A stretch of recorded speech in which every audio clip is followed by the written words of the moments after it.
on va commencer évidemment avec du football et une soirée intense pour l'avant-dernière journée de phase de poule de la Ligue des Champions. Racontez-nous, Samuel. Oui, on va commencer avec le Borussia Dortmund qui s'est offert une soirée de folie avec le record du nombre de buts en Ligue des Champions face au Legia Varsovie. Le club allemand a marqué 8 buts pour 4 encaissés. Une rencontre qui restera dans les mémoires pour un long moment. Le précédent record s'élève donc à 11 buts. C'était pour le fameux AS Monaco Deportivo en novembre 2003, à l'époque où Didier Deschamps entraînait le club de la Principauté. Un match qui a permis à l'international français Ousmane Dembélé de briller avec un but et 3 passes décisives, alors que c'est Marco Reus, auteur d'un triplé, qui inscrit le but du record dans les arrêts de jeu. Dans les autres rencontres de la soirée, ça a été difficile pour les hommes de Zinedine Zidane, qui ont dû attendre que Karim Benzema offre le but de la délivrance à la 87e minute face au Sporting. Et ce sera donc en finale de poule contre le Borussia Dortmund que se jouera la première place du groupe F. Du côté des Français, Lyon a assuré une petite victoire sur le terrain du Dynamo Zagreb en marquant un but. Ils devront battre le FC Séville le 3 décembre prochain pour atteindre les 8e de finale de Ligue des Champions. Et l'équipe de Monaco a décidément le vent en poupe cette saison avec une très belle victoire face à Tottenham 2-1 au stade Louis II. Le club du Rocher s'assure donc que la première place du groupe E, une qualification pour les 8e de finale. On écoute justement l'entraîneur de Monaco. Pour une compétition, que c'est les compétitions européennes, je crois que c'est une très bonne saison parce que notre premier objectif, c'est qualifier l'équipe pour la phase de groupe. Toujours un deuxième objectif, c'est qualifier l'équipe pour les étapes finales.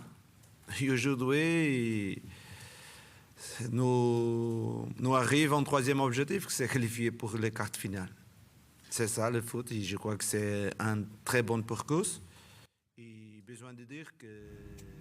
Et on va continuer évidemment avec le Paris Saint-Germain qui se déplace sur la pelouse d'Arsenal. Et ils veulent quoi? Ils veulent la tête du groupe A, évidemment. Exactement. Ça, c'est un match. Oui, ça va être un très beau match. On le sait, Unai Emery a été engagé au Paris Saint-Germain dans le but d'améliorer le parcours des Parisiens en Ligue des Champions. Ce soir, ce sera le match le plus important de sa première partie de saison, s'emparer de la première place du groupe A. Une équipe parisienne affaiblie par de nombreuses absences. Aux blessés Javier Pastore, Layvin Kurzawa et Adrien Rabiot est venu s'ajouter Serge Aurier qui s'est vu tout simplement interdire l'entrée sur le territoire britannique en raison de son casier judiciaire. C'est ça, ouais. À cause de sa récente condamnation judiciaire. Thomas Meunier aura donc l'occasion de faire ses preuves en le remplaçant. On écoute l'état d'esprit du côté du PSG. Le club il a fait toutes les possibilités parce que Serge il était ici avec nous.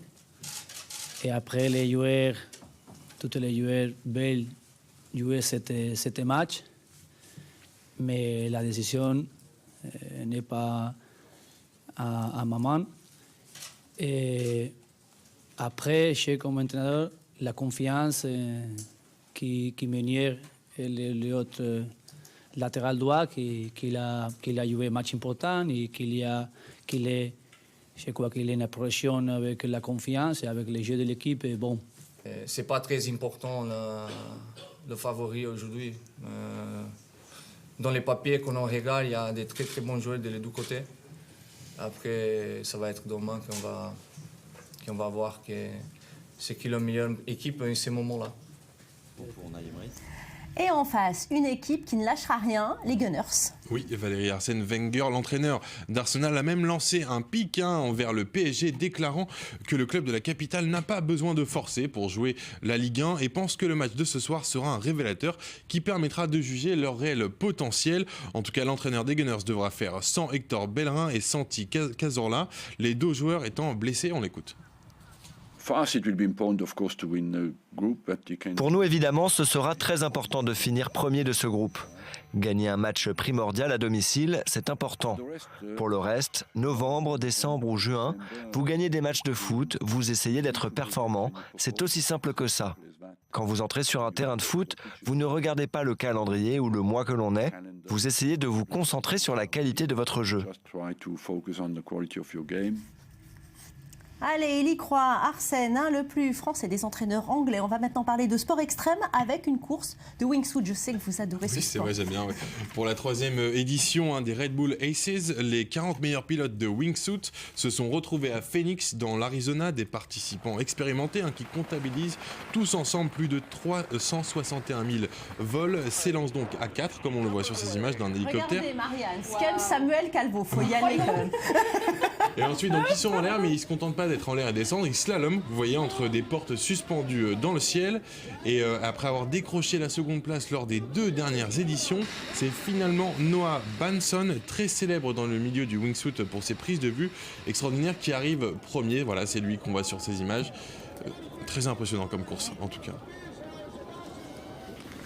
Ouais, alors en plus, il n'y a pas de parachute. Ah si, ça y est, il y a le parachute quand même, juste pour atterrir. Ouais, il faut y aller. Mais alors, vous aimez le pratiquer ou le regarder? J'avoue que je suis assez téméraire, donc pour l'instant, je ne fais que le regarder. Allez, le rendez-vous est pris, on va y aller. Allez, à suivre dans notre émission Le Grand Angle, au programme l'éducation. Parce que le droit universel à l'éducation est une réalité pour tous, les gouvernements engagent de nombreux efforts pour trouver des solutions face aux inégalités, aux disparités qui touchent ce domaine en Afrique. On parle par exemple du numérique pour accéder, et on parie sur le numérique pour accéder à la lecture et à l'écriture. Restez là, je reviens tout de suite.